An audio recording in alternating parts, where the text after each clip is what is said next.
Our emotions ebb and flow, especially when we're under stress.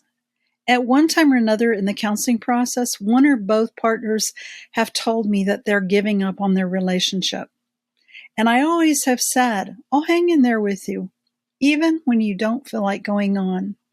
Now, they usually keep going on because they love one another. So let's jump right in on today's topic, communication.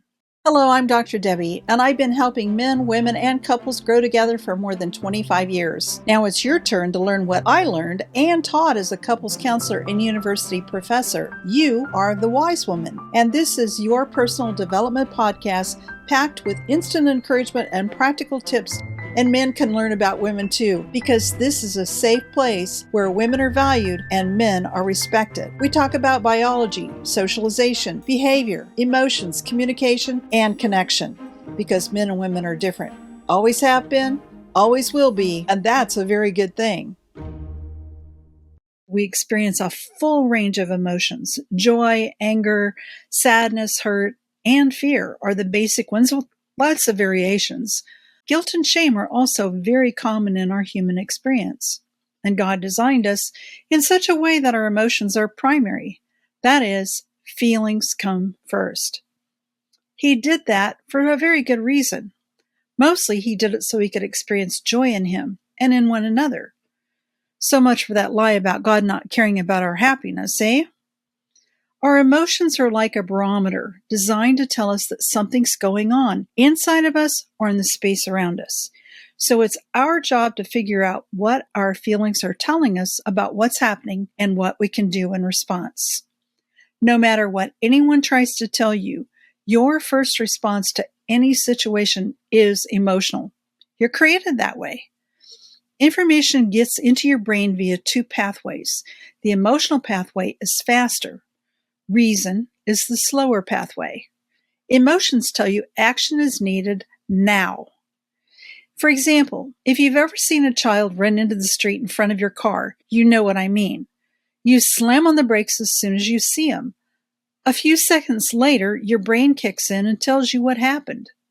If you had to reason your way through the situation, your response would have been too late. We have some notable gender differences in emotional expression. Because women are emotionally sensitive and often express their feelings verbally and openly, many have assumed that women are more sensitive than men. Feelings are primary for a woman. However, they're primary for a man as well. It's just our expression of them that differs. Volumes could be, and actually have been written about the role of emotions, as well as gender differences in emotional experience and expression. It's a fascinating subject. But I want to give you some practical information, so I'll stick to a brief, mostly user-friendly example of how men and women use emotional information differently. Simply put, it's analysis versus action. Stefania is watching TV, and she gets hungry. She begins to think about her recent food intake. She's torn between wanting the chocolate cake that's left over from Sunday's birthday party and realizing she probably already overshot her calorie, fat, carb content for today with the extravagant lunch she had at Olive Garden with her best friend. She also calculates how much exercise she's had and how much exercise she can commit to over the next 24 to 48 hours. Her deliberation goes on for more than 30 minutes before she makes up her mind. Eduardo is sitting beside her. He feels a slight hunger pang, gets up, goes to the fridge, and devours the chocolate cake. Stefania didn't stand a chance. Generally speaking, emotions mean different things to men than they do for women. For men, emotions signal a need to take action. In short, fix the problem or get away from it. And if it's painful, don't go there, dummy. For a woman, however, feelings are there to increase your understanding, especially in the context of relationship. What does this mean, and what should I do? So much for men thinking they're the logical ones, eh? Actually, men who tend to use a logical approach are also operating on the feelings first basis. Because men are so sensitive to others, they may have a difficult time sitting with those unresolved emotions, whether those feelings are their own or their mates. Thus, let's get this problem solved. As previously stated, many women deal with anxiety and worry about almost everything, most especially about their relationships. It's a driving force in their need to talk. Most women, not all, have difficulty letting things go, and so many men struggle with an enduring belief about their own inadequacy. Many a man carries an internal critic, like an irritated coach who's taken up a permanent residence inside his own head, one who's never satisfied with his performance and continually shouts out the play-by-play of what a failure he is. So whenever he hears his mate's anxiety, which usually sounds a lot like anger, he adds to the data his own backlog of failures. And to protect himself, he builds a wall. Now, what about that stone wall? Well, fear is a primary emotion. It's meant to move us to action quickly because it protects us from harm. In our culture, we're mostly afraid of being vulnerable, of being kicked while we're down. And our first reaction to fear is to hide. But fear isn't the real problem.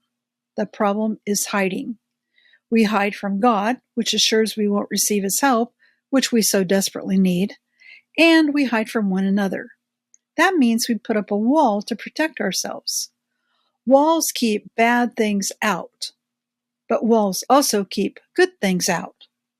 Plus, our walls always hurt our partner. What style wall do you build? Some prefer the walls of avoidance and withdrawal. Others build walls of criticism, attacking, or blaming to keep the focus off themselves. Both approaches are hurtful. As a couples therapist, I had a lot of opportunity to observe how hard women work at their relationships. When something's wrong, it was often the woman who noticed it and wanted to talk about it, to figure out what's wrong and fix the problem. Here's an example of a frequent complaint from our relationship survey. We have problems agreeing on the way in which we will deal with problems. I want to deal with them when they come up, and he wants to think about it on his own for a long time and hope the problem goes away before we talk about it. Chances are this woman won't be able to wait for him to bring up the problem again. She'll be miserable waiting on him to say something. At best, she'll feel like it's just not that important to him. At worst, she'll feel like she's just not that important to him. As the hours and days tick by, she'll start to feel more and more anxious about their relationship. So, what exactly is stonewalling? Well, stonewalling is withdrawing or refusing to respond to your partner. For a man, it may be a response to his own confusion or due to his feeling overwhelmed. Remember that early in life, a man learns that he has to come up with answers to problems on his own. So this behavior makes sense.